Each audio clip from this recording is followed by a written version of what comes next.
Well, it happened. Someone told me to review Sonic Underground. I said this in part 2 of my SatAM review that I didn't want to talk about it. Now, I have to. I can't believe I'm doing this, but I may as well get it over with. Sonic Underground is the sequel to the Saturday Morning Sonic series in 1993.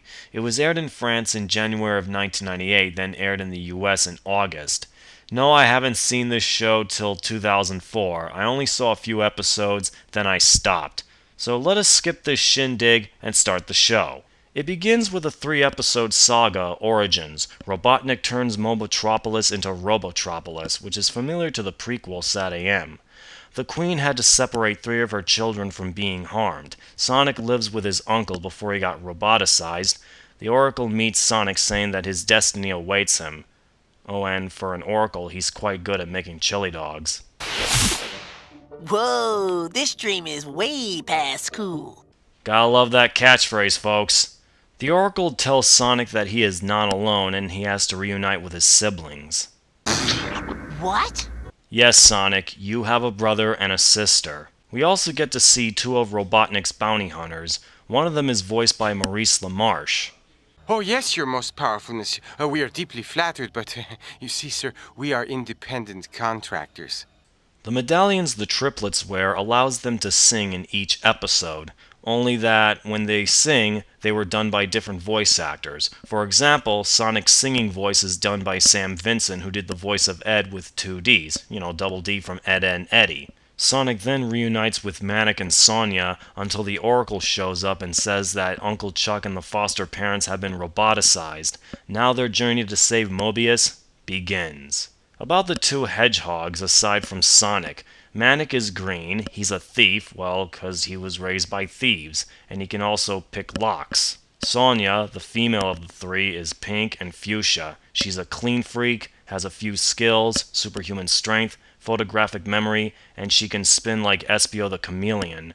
She even has love interests. For Sonic, we know he has super speed, he also wears anti-gravity sneakers, he even has a fear of, here it comes. Yeah, but why would she want to hang around with all this water? But wait, do we know someone who's afraid of water? Oh no, water! Of course, Yoshi from the new Super Mario World.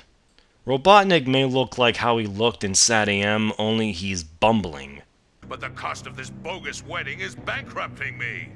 Sleet, one of the bounty hunters, is quite cunning. He has a device that can turn his partner Dingo into anything.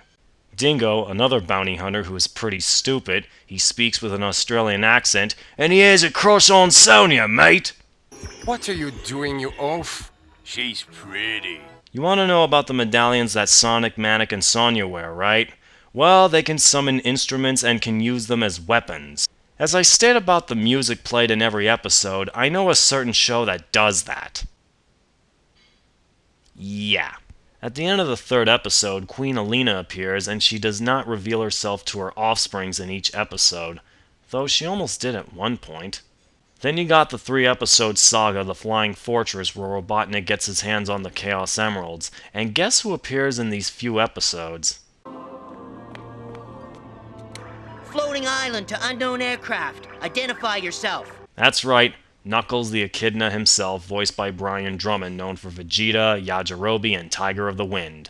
Like his game counterpart, he can dig and is gullible. Sleet and Dingo escape and stole the Chaos Emerald. That is when Dingo's stupidity drops it, releasing the energy from inside, causing terrible destruction all over Mobius.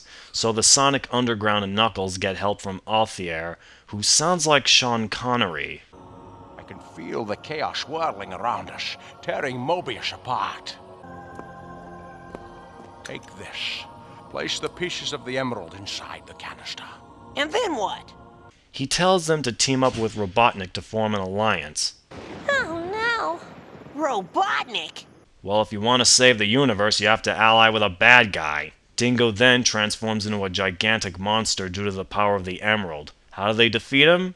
Just by gluing him, falling onto Robothead, and the world is saved. Thus concludes the saga. In the last episode, the Sonic Underground were supposed to reunite with their mother and defeat Robotnik, restoring Mobius. But that never happened. Now it's time to wrap things up. This was the worst Sonic animated series I ever set my eyes on. It was going to have 65 episodes, instead only 40 episodes were produced, and the show was cancelled before it was completed. Well, I had to review Sonic Underground, and the person who requested me to review it is Captain Falcon Fan 2000, and I would like to say thank you for requesting this. As usual, ladies and gentlemen, this ends another Sonic-related review. In the words of Darkness the Curse, this has been Byakko, and I bid you all a fond farewell. Shh.